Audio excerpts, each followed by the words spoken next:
The man who actually knows just what he wants in life has already gone a long way toward attaining it. Chapter 16. The 6 Ghosts of Fear. How many are standing in your way? Take inventory of yourself as you read this closing chapter, and find out how many of the ghosts are standing in your way. Before you can put any portion of this philosophy into successful use, your mind must be prepared to receive it. The preparation is not difficult. It begins with study, analysis, and understanding of 3 enemies that you will have to clear out: indecision, doubt, and fear. The 6th sense will never function while these 3 negatives, or any one of them, remain in your mind. The members of this unholy trio are closely related. Where one is found, the other 2 are close at hand. Indecision is the seedling of fear. Remember this as you read. Indecision crystallizes into doubt. The 2 blend and become fear. The blending process often is slow. This is one reason why these 3 enemies are so dangerous. They germinate and grow without their presence being observed. The remainder of this chapter describes a state of mind that you must attain before the philosophy can be put into practical use. This chapter also analyzes a condition that has reduced huge numbers of people to poverty, and it states a truth that must be understood by all who accumulate riches, whether measured in terms of money or in terms of a state of mind that may be of far greater value than money. The purpose of this chapter is to turn the spotlight of attention on the cause and the cure of the 6 basic fears. Before you can master an enemy, you must know its name, its habits, and where to attack it. As you read, analyze yourself carefully and determine which, if any, of the 6 common fears have attached themselves to you. And keep in mind that sometimes they are hidden in the subconscious mind, where they are difficult to locate and still more difficult to eliminate. The 6 basic fears. There are 6 basic fears. At one time or another, every person suffers from some combination of these fears. Most people are fortunate if they do not suffer from the entire 6. Named in the order of their most common appearance, they are the fear of poverty, the fear of criticism, the fear of ill health, the fear of loss of love of someone, the fear of old age, and the fear of death. All other fears are of minor importance, and are in fact just variations on these 6. Fears are nothing more than states of mind. Your state of mind is subject to your control and direction. You can create nothing that you do not first conceive in the form of an impulse of thought. The following statement is of even greater importance. Thought impulses begin immediately to translate themselves into their physical equivalent, whether those thoughts are voluntary or involuntary. Even thought impulses that are picked up by mere chance, thoughts that have been released by other minds, may determine your financial, business, professional, or social destiny just as surely as the thoughts that you create by intent and design. This circumstance also explains why some people seem to be lucky, while others of equal or greater ability, training, experience, and brain capacity seem destined to have misfortune. The explanation is that you have the ability to completely control your own mind. With this control, you may open your mind to the thought impulses that are being released by other brains, or you can close the doors tightly and admit only thought impulses of your own choice. Nature has endowed human beings with absolute control over only one thing, and that one thing is thought. This fact, coupled with the additional fact that everything we create begins in the form of a thought, leads us very near to the principle by which fear may be mastered. If it is true that all thought has a tendency to clothe itself in its physical equivalent, and this is true beyond any reasonable room for doubt, It is equally true that thought impulses of fear and poverty cannot be translated into terms of courage and financial gain. The first basic fear: the fear of poverty. There can be no compromise between poverty and riches. The two roads that lead to poverty and riches travel in opposite directions. If you want riches, you must refuse to accept any circumstance that leads toward poverty. The word riches is used in its broadest sense, meaning financial, spiritual, mental, and material wealth. The starting point of the path that leads to riches is desire. In Chapter 3, you received full instructions for the proper use of desire. In this chapter on fear, you have complete instructions for preparing your mind to make practical use of desire. Here is the place to give yourself a challenge, which will definitely determine how much of this philosophy you have absorbed. Here is the point at which you can tell what the future holds in store for you. If, after reading this chapter, you are willing to accept poverty, you may as well make up your mind to receive poverty. This is one decision you cannot avoid. But if you demand riches, determine what form and how much will be required to satisfy you. You know the road that leads to riches. You have been given a road map. If you follow it, it will keep you on that road. If you neglect to make the start, or stop before you arrive, no one will be to blame but you. This responsibility is yours. No excuse will save you from accepting the responsibility if you now fail or refuse to demand riches of life. All you need is one thing. Incidentally, the only thing you can control, and that is a state of mind. A state of mind is something that is up to you. It cannot be purchased. It must be created.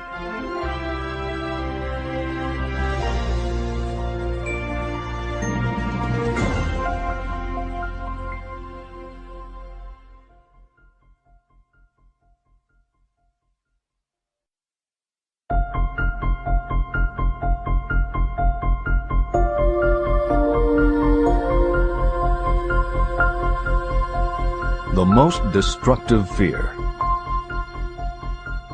Fear of poverty is a state of mind, nothing else. But it is sufficient to destroy your chances of achievement in any undertaking. This fear paralyzes your ability to use reason, destroys the imagination, kills off self-reliance, undermines enthusiasm, discourages initiative, leads to uncertainty of purpose, encourages procrastination, wipes out enthusiasm, and makes self-control an impossibility. It takes the charm from your personality, destroys the possibility of accurate thinking, diverts concentration of effort. It defeats persistence, turns willpower into nothingness, destroys ambition, clouds the memory, and invites failure in every conceivable form. It kills love and assassinates the finer emotions of the heart, discourages friendship and invites disaster in 100 forms, leads to sleeplessness, misery, and unhappiness. And all this despite the obvious truth that you live in a world of overabundance of everything your heart could desire, with nothing standing between you and your desires except lack of a definite purpose. The fear of poverty is, without doubt, the most destructive of the 6 basic fears. It has been placed at the head of the list because it is the most difficult to master. The fear of poverty grew out of our inherited tendency to prey upon our fellow human beings economically. Nearly all animals lower than us are motivated by instinct, but their capacity to think is limited, and therefore they prey upon one another physically. We, with our superior sense of intuition, with the capacity to think and to reason, do not eat others bodily. Human beings get more satisfaction out of eating others financially. Humans are so avaricious that every conceivable law has been passed to safeguard us from one another.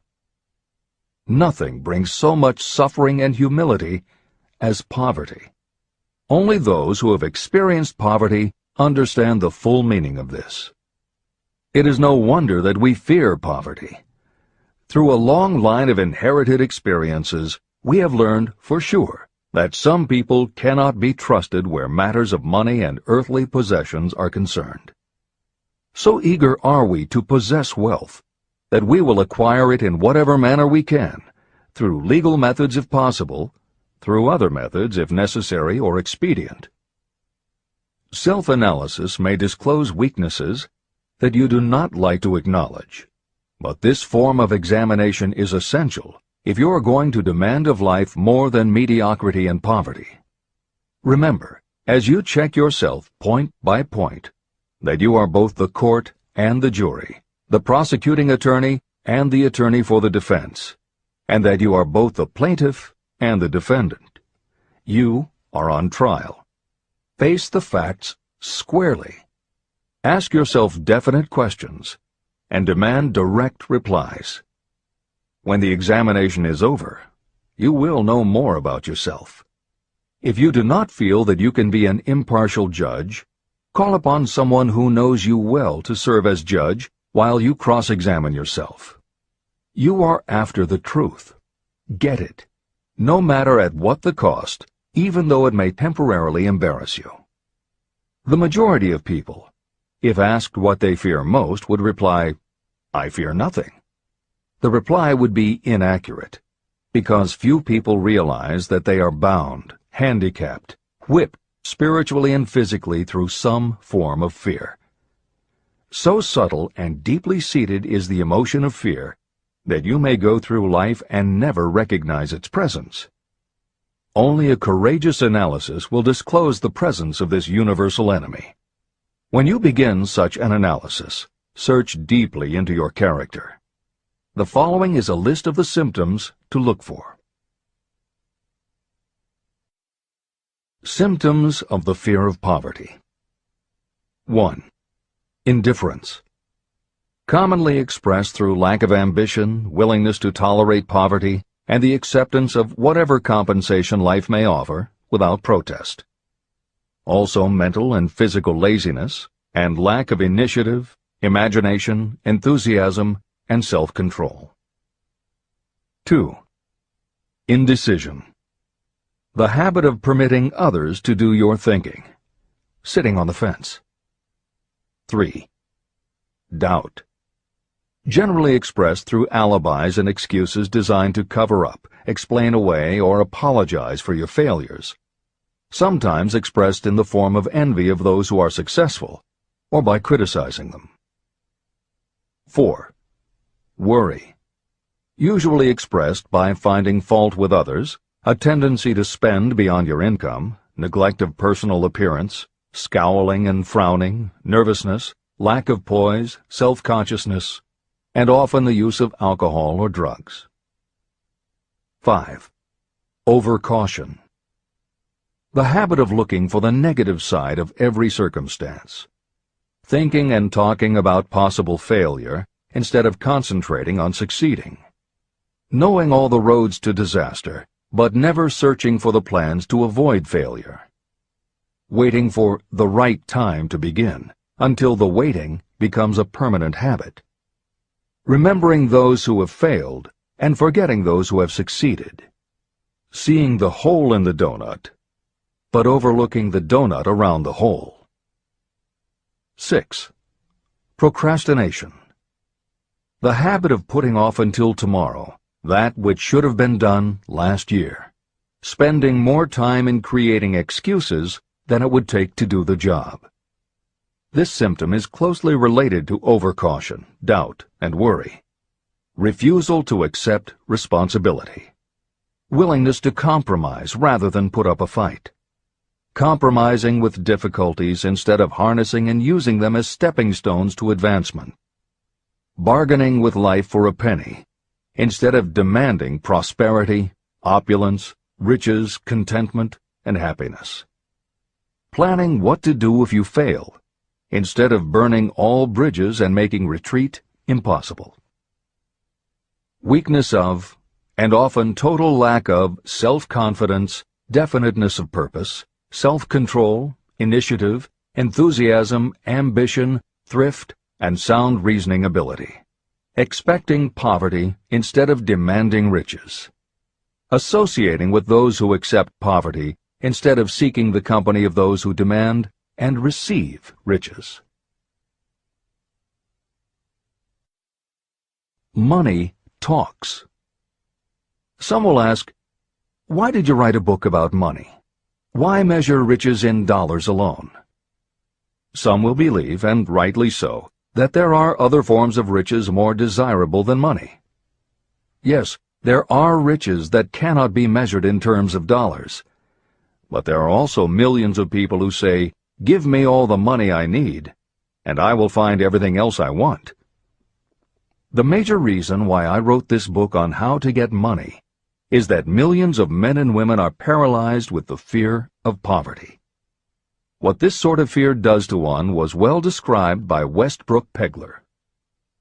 Editor's comments. James Westbrook Pegler was a controversial newspaper columnist for the Chicago Daily News and the Washington Post. Although his career lasted into the 1960s, he was most widely read and quoted during the 1930s and 1940s. During that period, he went from being a public supporter of Franklin Roosevelt and the New Deal policies to the opposite end of the political spectrum, championing conservative points of view. Pegler was also the author of 3 books based on his columns, and in 1940 won the Pulitzer Prize for his expose of union racketeering. This is the end of the editor's comments. We continue with the article by Westbrook Pegler. Money is only clamshells or metal discs or scraps of paper, and there are treasures of the heart and soul which money cannot buy. But most people, being broke, are unable to keep this in mind and sustain their spirits. When a man is down and out and on the street, unable to get any job at all, something happens to his spirit, which can be observed in the droop of his shoulders, the set of his hat, his walk, and his gaze. He cannot escape a feeling of inferiority among people with regular employment, even though he knows they are definitely not his equals in character, intelligence, or ability. These people, even his friends, feel, on the other hand, a sense of superiority and regard him, perhaps unconsciously, as a casualty. He may borrow for a time, but not enough to carry on in his accustomed way, and he cannot continue to borrow very long. But borrowing in itself, when a man is borrowing merely to live, is a depressing experience, and the money lacks the power of earned money to revive his spirits. Of course, none of this applies to bums or habitual ne'er-do-wells, but only to men of normal ambitions and self-respect. Women in the same predicament must be different. We somehow do not think of women at all in considering the down-and-outers. They are scarce in the bread lines, they rarely are seen begging on the streets, and they are not recognizable in crowds by the same plain signs which identify busted men.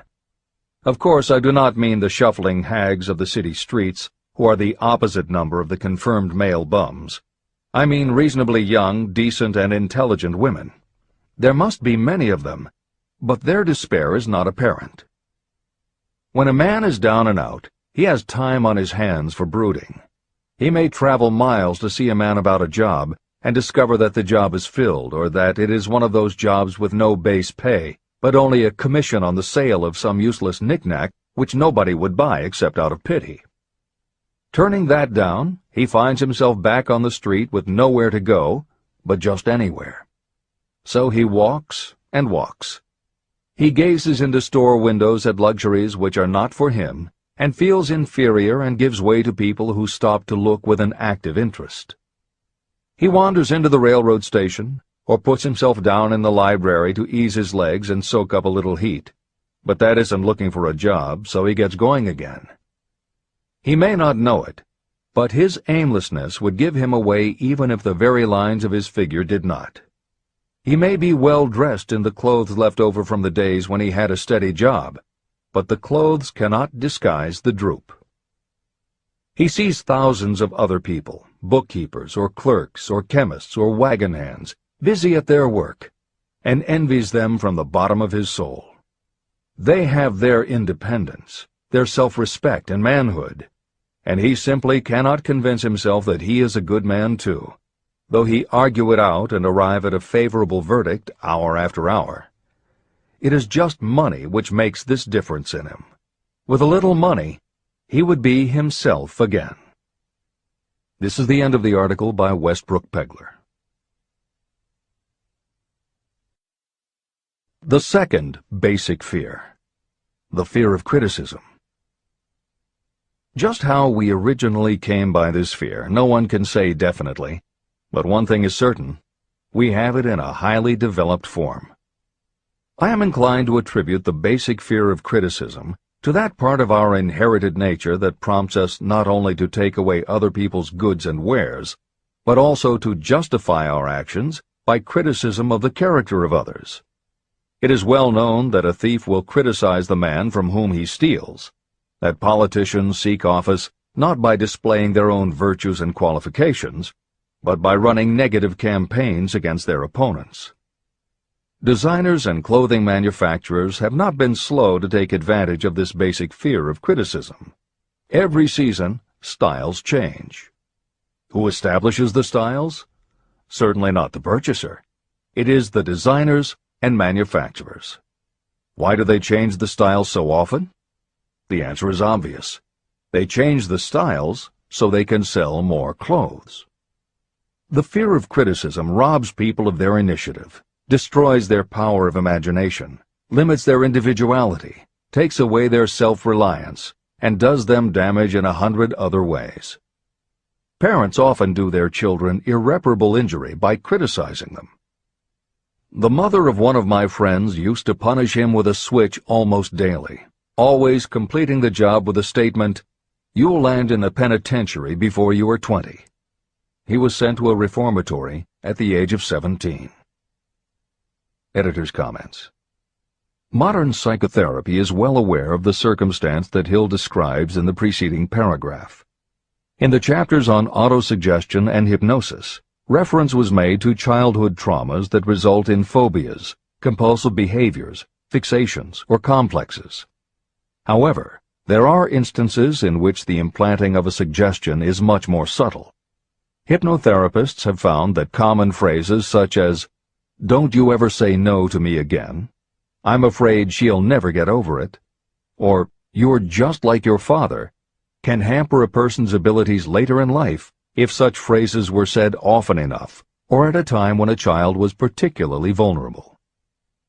This is the end of the editor's comments. Criticism is the one form of service of which everyone has too much. Everyone has a stock of it, which is handed out gratis whether called for or not. Your nearest relatives are often the worst offenders. It should be recognized as a crime. In reality, it is a crime of the worst nature for any parent to build inferiority complexes in the mind of a child through unnecessary criticism.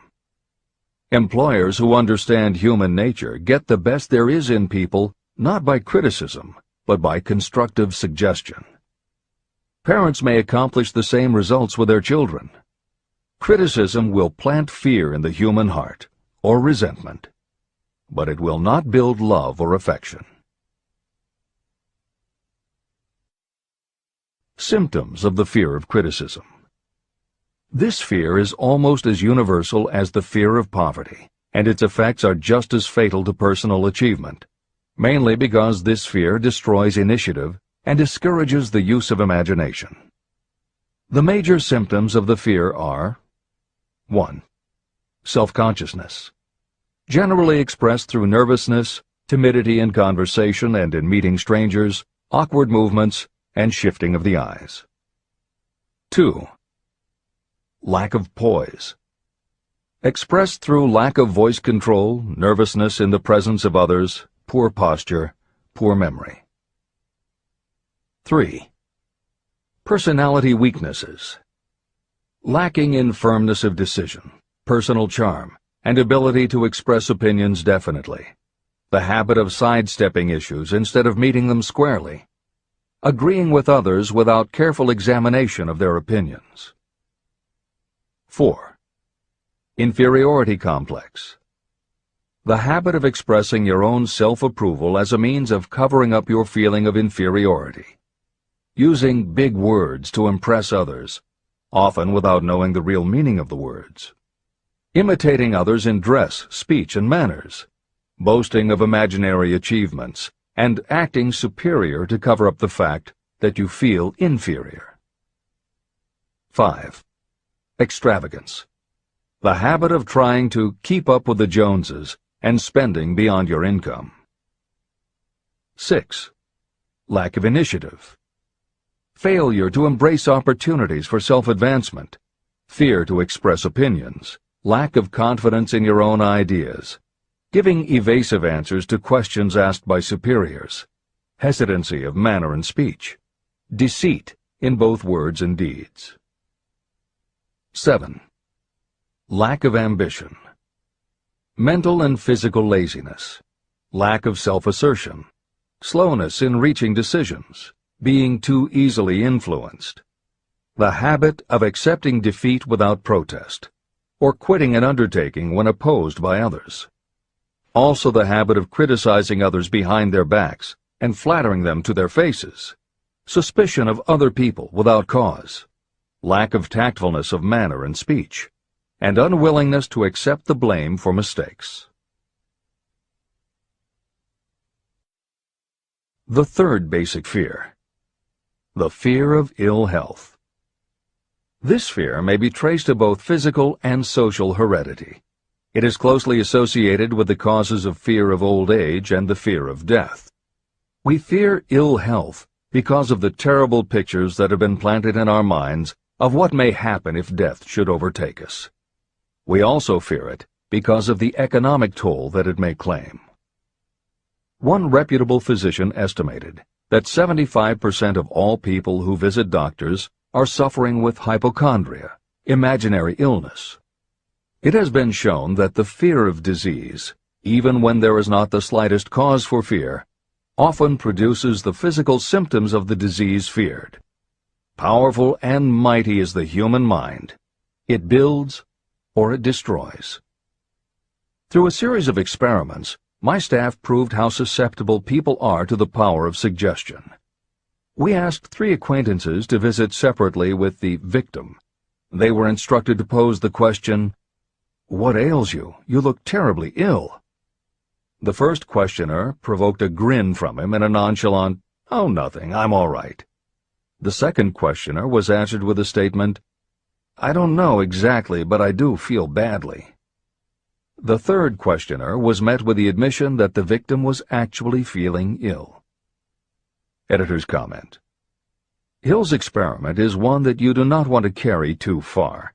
It is not that different from the principle behind certain religious sects whose members take vengeance on their enemies by hexing or placing a spell on a victim. The spell only works because the victim believes that spells can be cast and that it is possible he or she could be hexed. When the hex victim is informed that someone has cast a spell on them, they accept that it is possible, and their mind does the rest. The same theory operated when Hill's associate was told 3 times that he looked ill. He believed it was possible. Being told 3 times was convincing, and his mind went to work and made it so. This is the end of the editor's comment. There is overwhelming evidence that disease sometimes begins in the form of negative thought impulse. Such thoughts may be planted in your mind by suggestion or created by you in your own mind. Doctors send patients to new climates for their health because a change of mental attitude is necessary. The seed of fear of ill health lives in every human mind. Worry, fear, discouragement, or disappointment can cause this seed to germinate and grow. Symptoms of the fear of ill health. The symptoms of this almost universal fear are 1. Autosuggestion. The habit of negative use of self-suggestion by looking for and expecting to find symptoms of all kinds of disease. enjoying your imaginary illness and speaking of it as being real. The habit of trying fads and isms recommended by others as having therapeutic value. Talking to others of operations, accidents, and other forms of illness. Experimenting with diets, physical exercises, weight loss systems without professional guidance. Trying home remedies, patent medicines, and quack remedies. 2. Hypochondria, a medical term for imaginary disease. The habit of excessively talking about illness, and by concentrating the mind on disease you begin to expect it to happen to you. Nothing that comes in bottles can cure this condition. It is brought on by negative thinking, and nothing but positive thought can cure it. Hypochondria is said to do as much damage on occasion as the real disease might do. 3. Exercise. Fear of ill health often interferes with proper physical exercise and results in overweight. 4. Susceptibility. Fear of ill health breaks down your natural resistance, which makes you susceptible to real disease. The fear of ill health is often related to the fear of poverty, especially in the case of the hypochondriac, who constantly worries about the possibility of having to pay doctor's bills, hospital bills, etc. This type of person spends much time preparing for sickness, talking about death, saving money for cemetery plots, burial expenses, and such. 5. Self-coddling. The habit of seeking sympathy. The habit of feigning illness to cover your laziness, or to serve as an alibi for lack of ambition.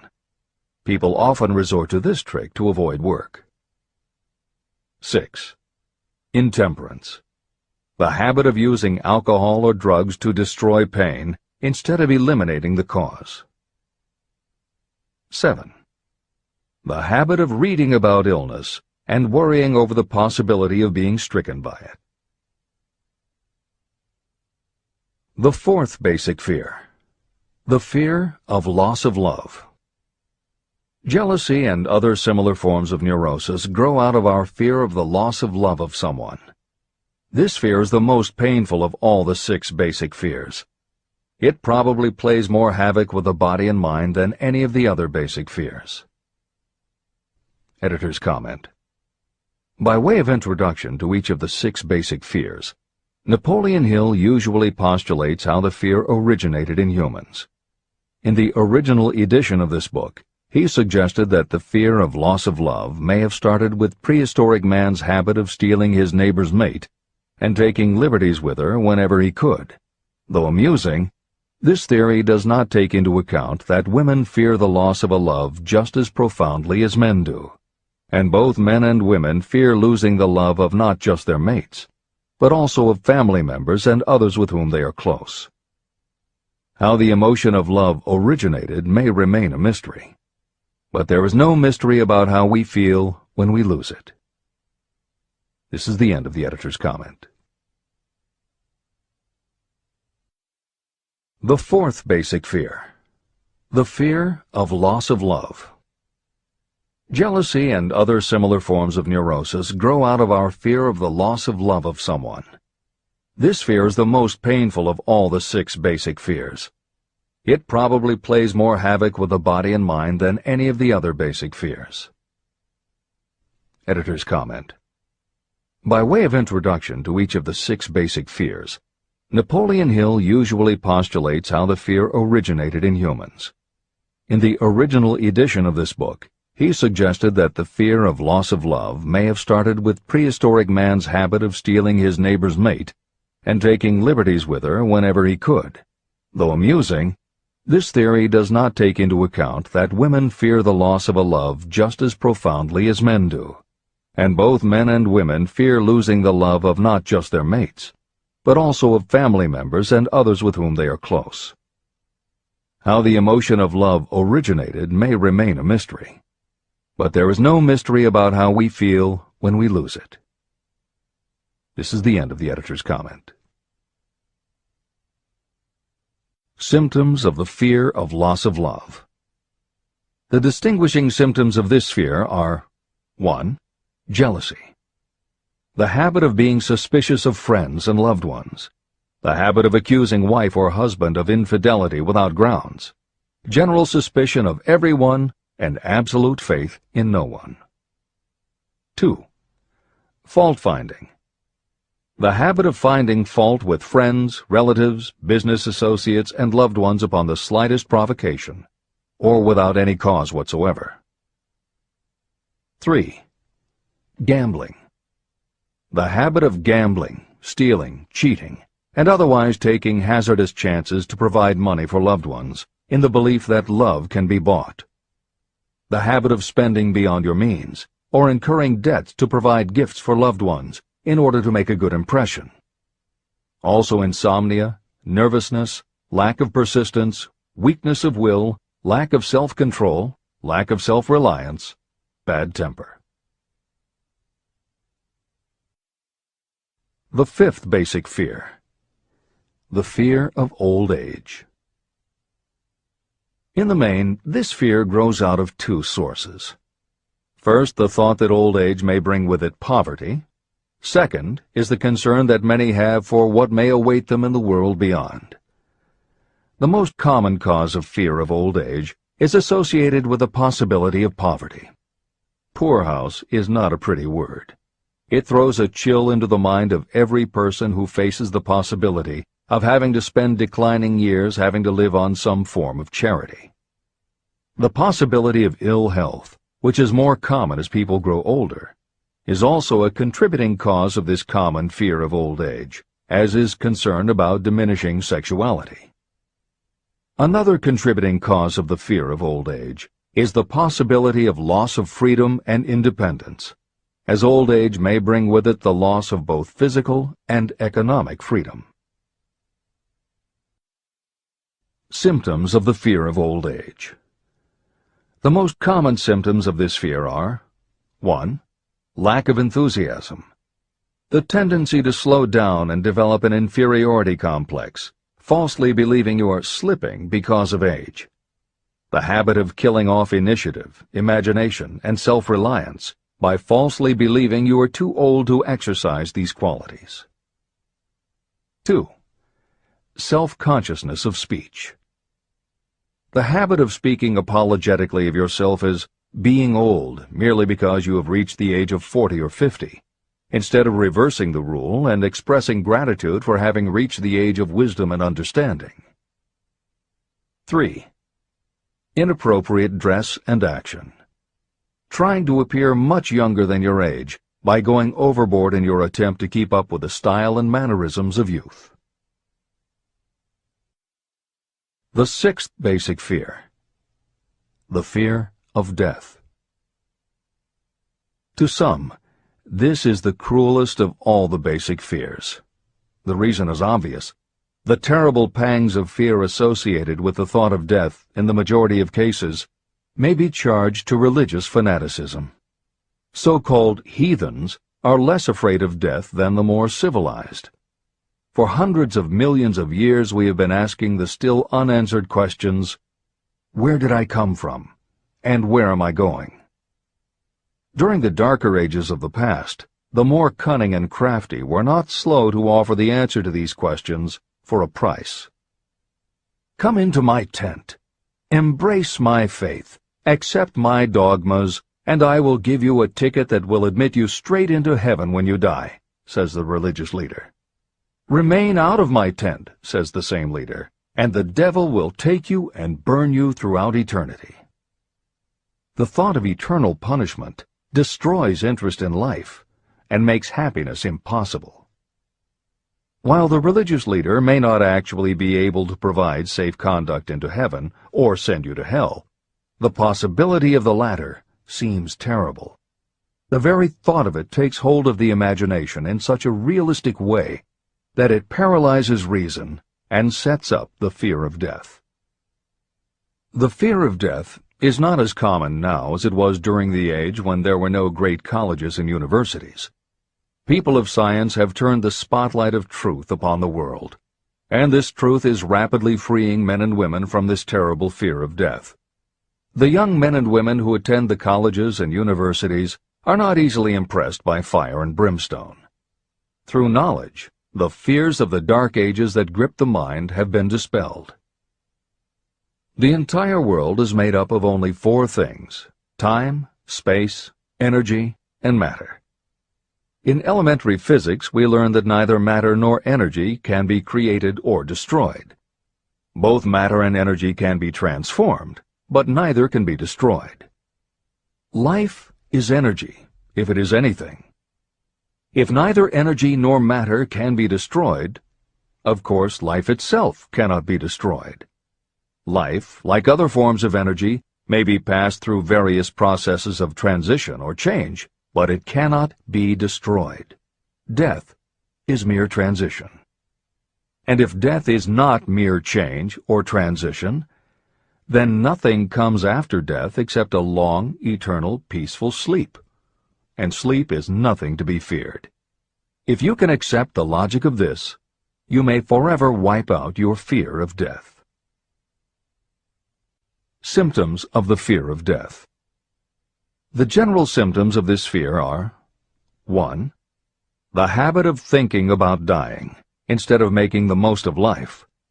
This is generally due to lack of purpose or lack of a suitable occupation. This fear is more prevalent among the aged, but sometimes the more youthful are victims of it. The greatest of all remedies for the fear of death is a burning desire for achievement, backed by useful service to others. A busy person seldom has time to think about dying. A busy person finds life too thrilling to worry about death. 2. Sometimes the fear of death is closely associated with the fear of poverty, where death would leave loved ones poverty-stricken. 3. In other cases, the fear of death is caused by illness and the breakdown of physical body resistance. 4. The most common causes of the fear of death are ill health, poverty, lack of appropriate occupation, disappointment over love, insanity, and religious fanaticism. The disaster of worry and destructive thinking. Worry is a state of mind based upon fear. It works slowly but persistently. It is insidious and subtle. Step by step, it digs itself in until it paralyzes the reasoning faculty and destroys self-confidence and initiative. Worry is a form of sustained fear caused by indecision. Therefore, it is a state of mind that can be controlled. An unsettled mind is helpless. Indecision makes an unsettled mind. Most individuals lack the willpower to reach decisions promptly and to stand by them after they have been made. We do not worry over conditions once we have reached a decision to follow a definite line of action. I once interviewed a man who was sentenced to be electrocuted 2 hours later. The condemned man was the calmest of the 8 men who were in the death cell with him. His calmness prompted me to ask him how it felt to know that he was going into eternity in a short while. With a smile of confidence on his face, he said, "It feels fine. Just think, brother, my troubles will soon be over. I've had nothing but trouble all my life. It has been a hardship to get food and clothing. Soon, I will not need these things. I have felt fine ever since I learned for certain that I must die. I made up my mind then to accept my fate in good spirit." As he spoke, he devoured a dinner sufficient for 3 men, eating every mouthful of the food brought to him, and apparently enjoying it as much as if no disaster awaited him. Decision gave this man resignation to his fate. Decision can also prevent one's acceptance of undesired circumstances. Through indecision, the 6 basic fears become translated into a state of worry. Relieve yourself forever of the fear of death by reaching a decision to accept death as an inescapable event. Eliminate the fear of old age by reaching a decision to accept it not as a handicap, but as a great blessing that carries with it wisdom, self-control, and understanding. Master the fear of loss of love by reaching a decision to get along without love, if that is necessary. Defeat the fear of criticism by reaching a decision not to worry about what other people think, do, or say. Overcome the fear of ill health by the decision to forget symptoms. And whip the fear of poverty by reaching a decision to get along with whatever wealth you can accumulate without worry. Kill the habit of worry in all its forms by reaching a general blanket decision that nothing life has to offer is worth the price of worry. With this decision will come poise, peace of mind, and calmness of thought, which will bring happiness. If your mind is filled with fear, you not only destroy your own chances of intelligent action, but you transmit these destructive vibrations to the minds of all who come into contact with you, and you destroy their chances too. Even a dog or a horse knows when its master lacks courage. It will pick up the vibrations of fear given off by its master and behave accordingly. The vibrations of fear pass from one mind to another just as quickly and as surely as the sound of the human voice passes from the broadcasting station to a radio receiver. The person who constantly speaks of negative or destructive thoughts is practically certain to experience the results of those words in the form of destructive feedback. But even negative thoughts without words will come back to you. The release of destructive thought impulses alone also produces feedback in more ways than one.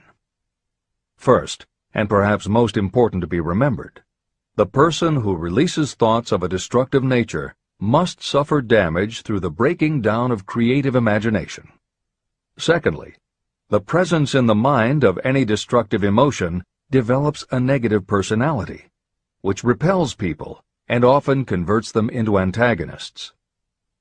The third source of damage is that negative thoughts not only affect others, but they also embed themselves in the subconscious mind of the person releasing them and there become a part of that person's character. Your business in life is to achieve success. To be successful, you must find peace of mind, acquire the material needs of life, and above all, attain happiness. All of these indications of success begin in the form of thought impulses. You control your own mind. You have the power to feed it whatever thought impulses you choose. With this goes the responsibility of using your mind constructively. You are the master of your own earthly destiny, just as surely as you have the power to control your own thoughts. You may influence, direct, and eventually control your own environment, making your life what you want it to be. Or you may neglect to make your life what you want, and you will be adrift on the seas of circumstance, where you will be tossed like a wood chip on the waves of the ocean. The Devil's Workshop. In addition to the 6 basic fears, there is another evil by which people suffer. It constitutes a rich soil in which the seeds of failure grow abundantly. It is so subtle that its presence often is not detected.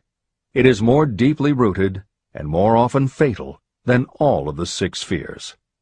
For want of a better name, let us call this evil susceptibility to negative influences. Those who accumulate great riches always protect themselves against negative influences. The poverty-stricken never do. Those who succeed in any calling must prepare their minds to resist such influences. If you are reading this book to learn how to grow rich, you should examine yourself very carefully to determine whether you are susceptible to negative influences. If you neglect this self-analysis, you will give up your right to attain the object of your desires. Make your analysis searching. As you read the following questions, be tough on yourself. Go at the task as carefully as you would if you were searching for any other enemy you knew was waiting to ambush you. You must deal with your own faults as you would with a real and serious enemy. You can easily protect yourself against real enemies because there are laws, police, and courts to deal with them. But this 7th basic evil is more difficult to master because it strikes when you are not aware of its presence, when you are asleep and while you are awake.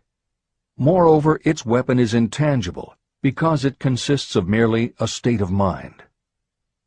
Negative influences are also dangerous because they come in so many different forms. Sometimes they enter the mind through the well-meant words of your friends and relatives. At other times they come from within, through your own mental attitude. Always, it is as deadly as poison, even though it may not kill as quickly. How to protect yourself against negative influences. To protect yourself against negative influences, whether of your own making or the result of negative people around you, recognize that your willpower is your defense. You must put it into constant use until it builds a wall of immunity against negative influences in your own mind. Recognize that you and every other human being are, by nature, lazy, indifferent, and susceptible to all suggestions that reinforce your weaknesses. Recognize that you are, by nature, susceptible to all of the 6 basic fears, and you must set up habits to counteract all these fears. Recognize that negative influences often work on you through your subconscious mind, and are therefore difficult to detect. Keep your mind closed against all people who depress or discourage you in any way. Clean out your medicine chest, and stop pandering to colds, aches, pains, and imaginary illness. Deliberately seek the company of people who influence you to think and act for yourself. Do not expect troubles, as they have a tendency not to disappoint. Without doubt, the most common weakness of all human beings is the habit of leaving their minds open to the negative influences of other people. This weakness is all the more damaging because most people do not even know they do it. The following list of questions is designed to help you see yourself as you really are. You should read through the list now. Then set aside a day when you can give adequate time to go through the list again and thoroughly answer each question. When you do this, I advise that you read the questions and state your answers aloud so you can hear your own voice. This will make it easier for you to be truthful with yourself. Self-analysis questions. Do you complain often of feeling bad, and if so, what is the cause? Do you find fault with other people at the slightest provocation? Do you frequently make mistakes in your work, and if so, why? Are you sarcastic and offensive in your conversation? Do you deliberately avoid the association of anyone, and if so, why? Do you suffer frequently with indigestion? If so, what is the cause? Does life seem futile and the future hopeless to you? Do you like your occupation? If not, why? Do you often feel self-pity? And if so, why? Are you envious of those who excel you? To which do you devote most time, thinking of success or of failure? Are you gaining or losing self-confidence as you grow older? Do you learn something of value from all mistakes? Are you permitting some relative or acquaintance to worry you? If so, why? Are you sometimes excited about life, and at other times in the depths of despondency? Who has the most inspiring influence upon you, and for what reason?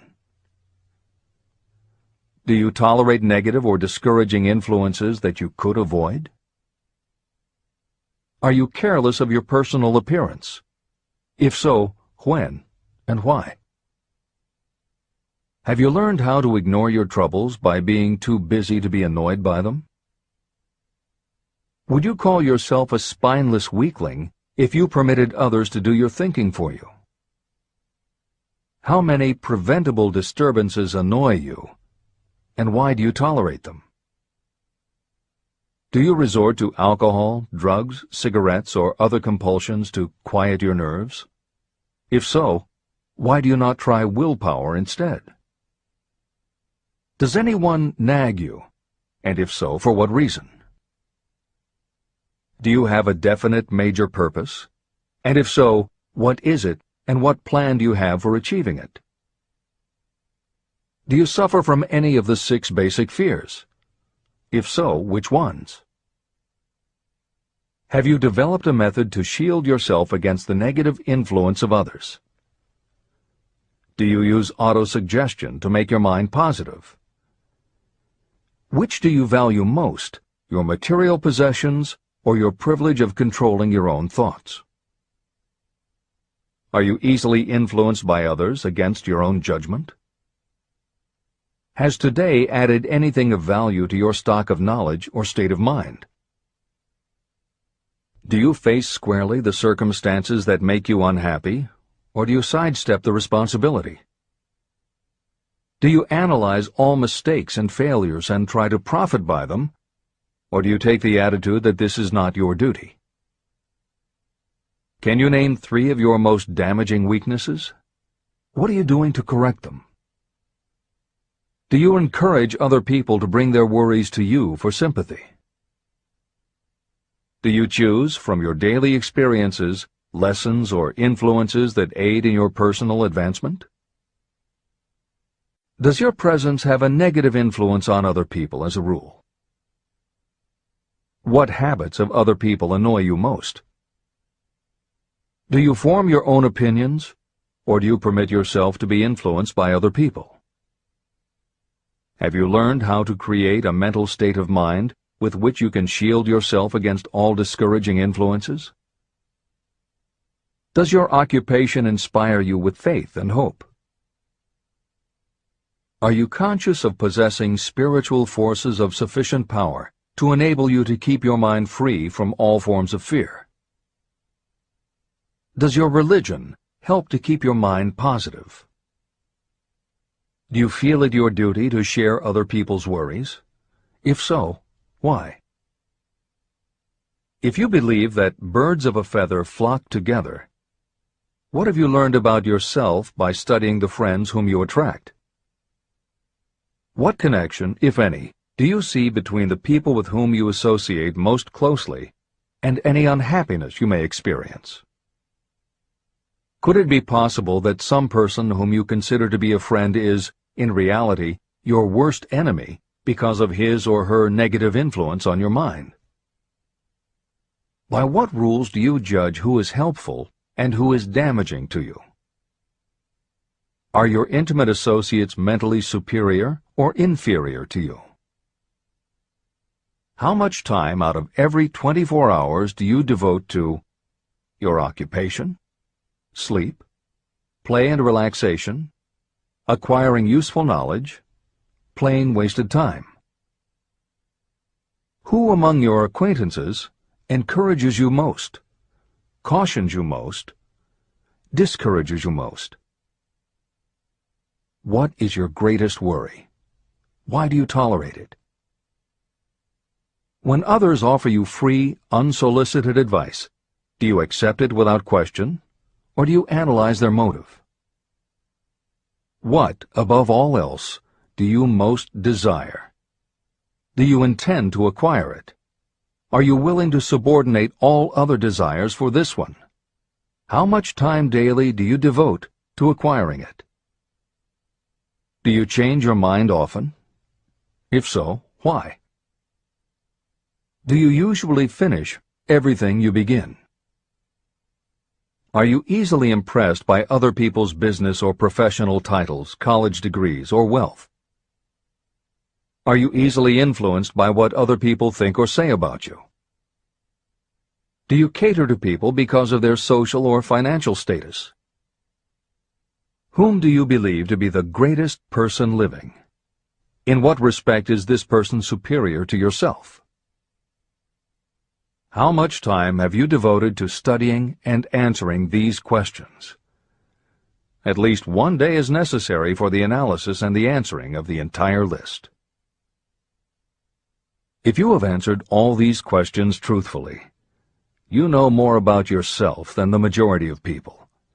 Study the questions carefully. Come back to them once each week for several months, and be astounded at the amount of additional knowledge of great value to yourself you will have gained by the simple method of answering the questions truthfully. If you are not certain about the answers to some of the questions, Seek the counsel of those who know you well, especially those who have no motive in flattering you, and see yourself through their eyes. The experience will be astonishing. The one thing over which you have absolute control. You have absolute control over only one thing, and that is your thoughts. This is the most significant and inspiring of all facts known to humans. It reflects our divine nature. This ability to control your thoughts is the sole means by which you may control your own destiny. If you fail to control your own mind, you may be sure you will control nothing else. Your mind is your spiritual estate. Protect and use it with the care to which divine royalty is entitled. You were given your willpower for this purpose. Unfortunately, there is no legal protection against those who, by design or through ignorance, poison the minds of others with negative suggestion.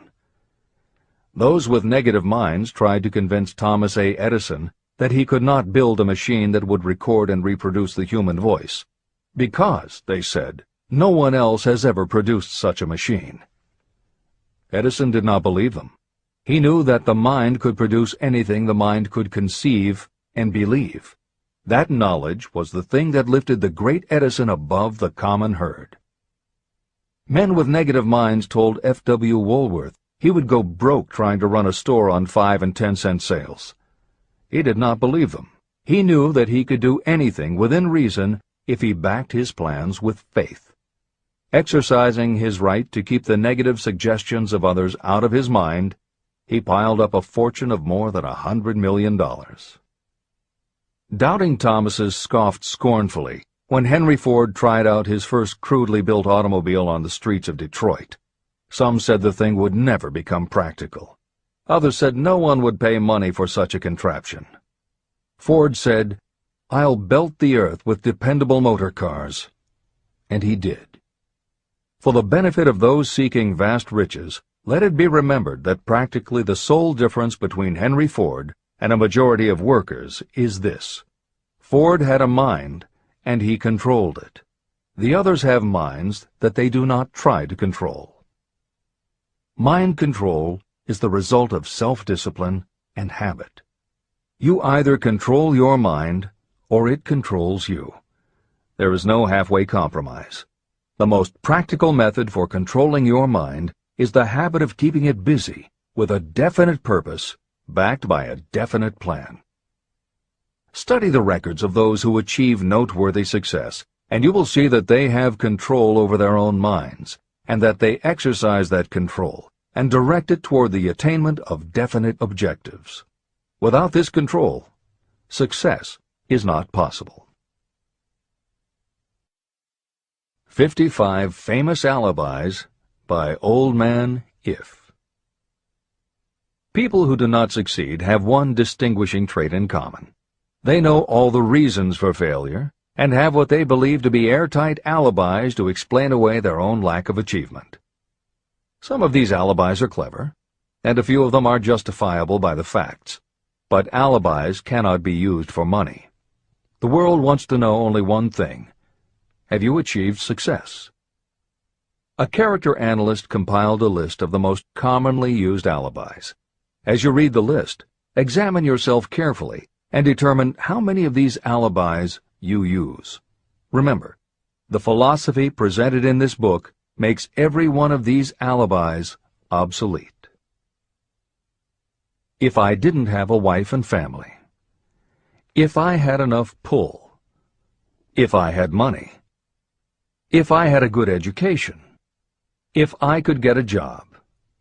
If I had good health. If I only had time. If times were better.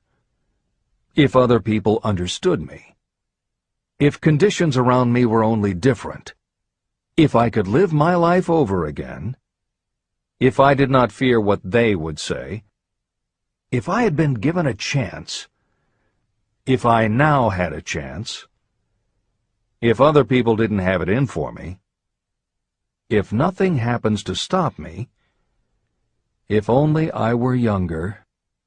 If I only could do what I want. If I had been born rich. If I could meet the right people. If I had the talent that some people have.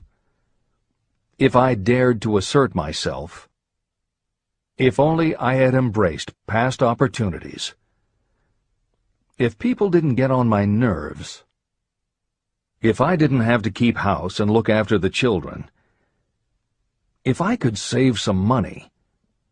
If the boss only appreciated me. If I only had somebody to help me. If my family understood me. If I lived in a big city. If I could just get started. If I were only free. If I had the personality of some people. If I were not so fat. If my real talents were known. If I could just get a break. If I could only get out of debt. If I hadn't failed. If I only knew how.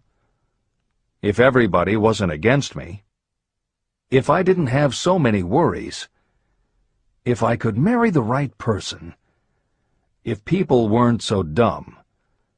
If my family were not so extravagant. If I were sure of myself. If luck were not against me. If I had not been born under the wrong star. If it were not true that what is to be will be. If I did not have to work so hard. If I hadn't lost my money.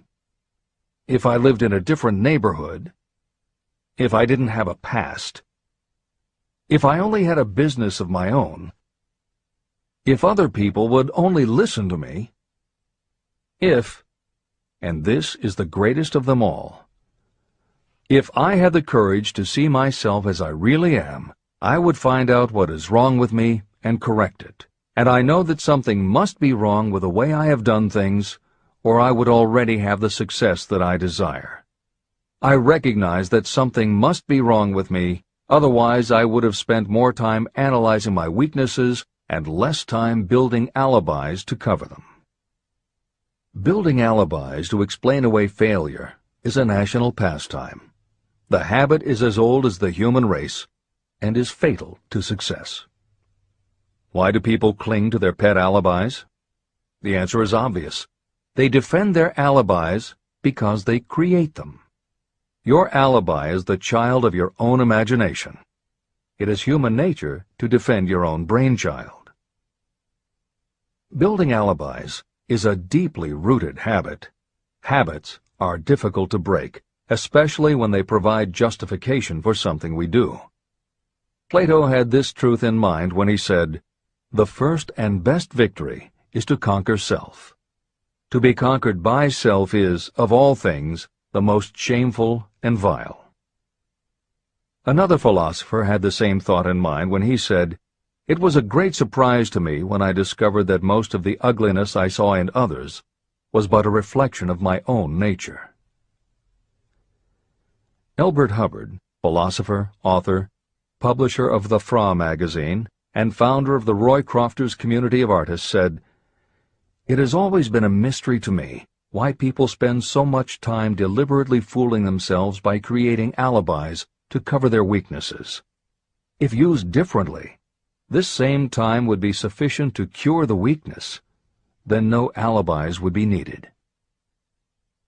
In parting, I would remind you that life is a checkerboard, and the player opposite you is time.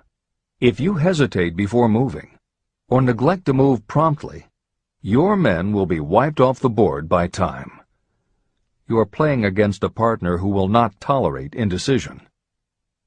Previously, you may have had a logical excuse for not having forced life to come through with whatever you asked. That alibi is now obsolete, because you are in possession of the master key that unlocks the door to life's riches. The master key is intangible, but it is powerful. It is the privilege of creating, in your own mind, a burning desire for a definite form of riches.